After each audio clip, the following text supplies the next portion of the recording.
My name is Pamela, and I am 25 years old. I grew up in a town where everyone knew everyone, which sounds comforting until you realize it means rumors travel faster than truth. The trouble started the day my parents decided I needed to be taught a lesson. I still remember the exact words that later haunted every corner of my life. My parents told every employer in town that I was a thief. I couldn't get hired for 2 years. Dad said, "Maybe now you'll learn to respect us." At the time, I didn't know those words would become a curse they stamped onto my name. It began with a simple argument, one of many. I was working part-time at a grocery store while saving to move out. My mother accused me of taking money from her purse. I hadn't. I tried to explain, begged her to listen, but my father had already decided I was lying. He said if I thought I was so grown up, I could face the world on my own. The next week, I was fired. The manager wouldn't even look me in the eye when he told me. Later, a friend whispered that my parents had come in and warned him I was not trustworthy. That was only the beginning. Every job application after that ended the same way.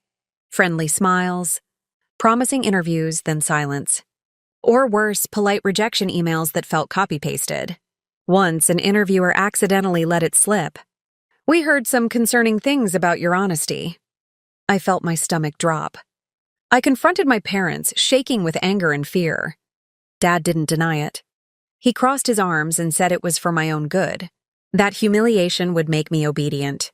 That was when he said it again, slower this time, like he wanted it burned into me. "Maybe now you'll learn to respect us."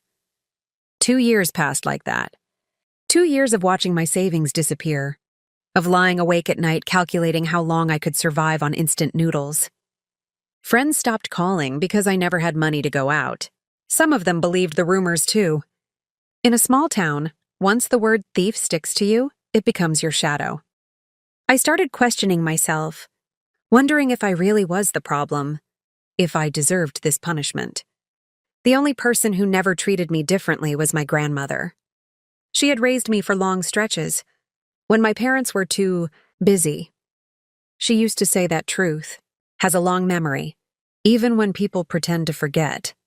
Before she passed away, she squeezed my hand and told me, "Pamela, no matter what they say about you, remember who you are." I didn't know then how literal those words would become.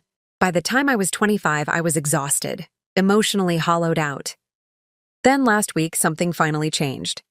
After countless rejections, I got a call for a job interview at a mid-sized logistics company just outside town. I almost didn't go. Experience had taught me not to hope. Still, I ironed my only decent blazer and practiced answers in the mirror. I told myself this was just another attempt, nothing more. The interview started normally. The HR manager asked routine questions, nodded, took notes. I felt that familiar tension building, waiting for the moment my parents' poison would surface. Then the door opened. A man in his early 50s walked in, confident, calm. The room shifted instantly. The HR manager stood up. "This is our CEO," she said. My heart pounded. He looked at me for a long moment. Not the judging stare I was used to, but something closer to recognition. Then he said words I never expected to hear. "Before we start, I need to give you this. Your grandmother left it with strict instructions." For a second, I thought I had misheard him. My grandmother had been gone for years. The CEO reached into his briefcase and pulled out a thick yellowed envelope. My hands trembled as he placed it on the table in front of me. He handed me a sealed envelope dated 15 years ago. The date was written in my grandmother's careful handwriting. The room felt unreal, like I had stepped into someone else's life. My parents' voices, the accusations, the years of rejection, all of it crashed together in my chest as I stared at that envelope. I didn't open it yet.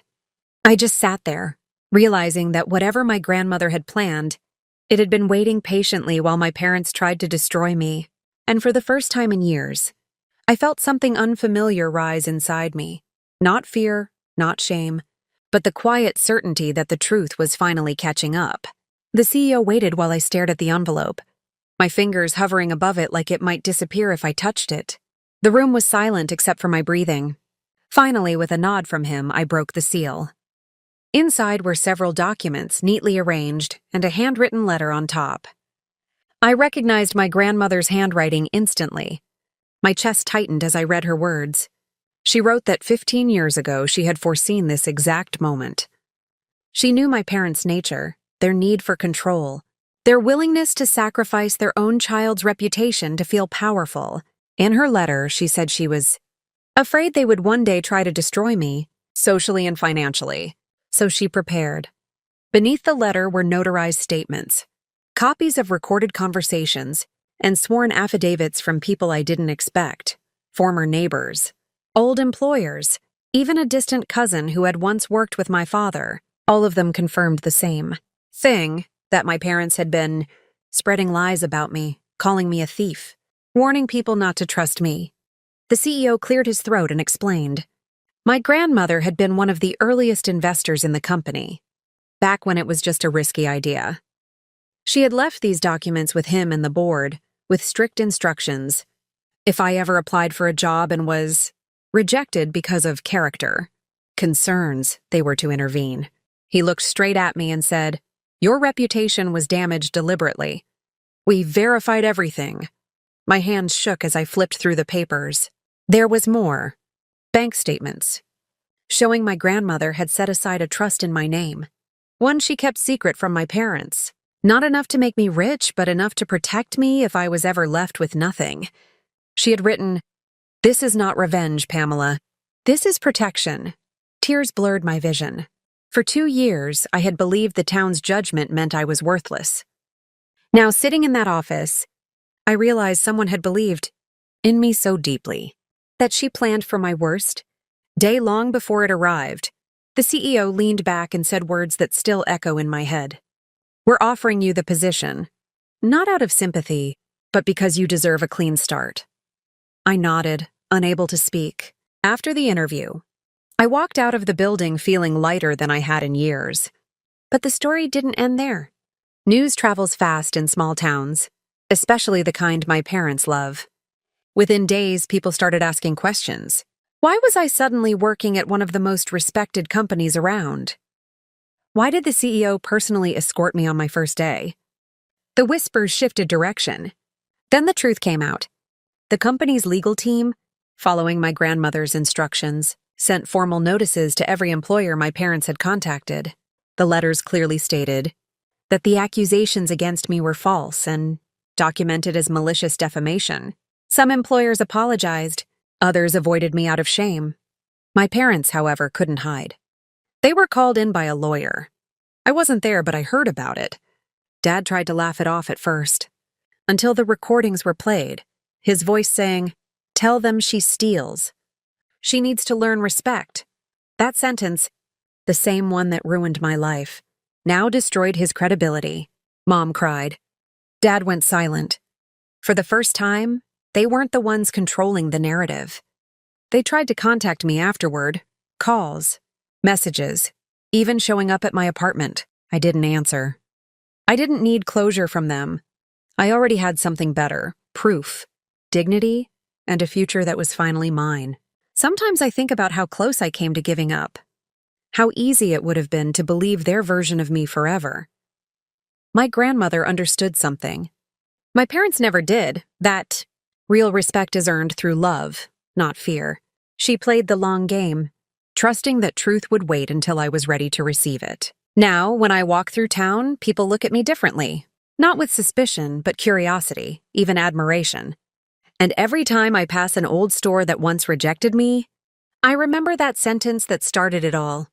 My parents told every employer in town that I was a thief. I couldn't get hired for 2 years. Dad said, "Maybe now you'll learn to respect us." They thought they were writing my ending. They didn't know my grandmother had already written a better one. If this story moved you, if you believe that patience, truth, and quiet strength always win in the end, then don't forget to subscribe to True Revenge Glory, because the best stories of justice are the ones that take time to unfold.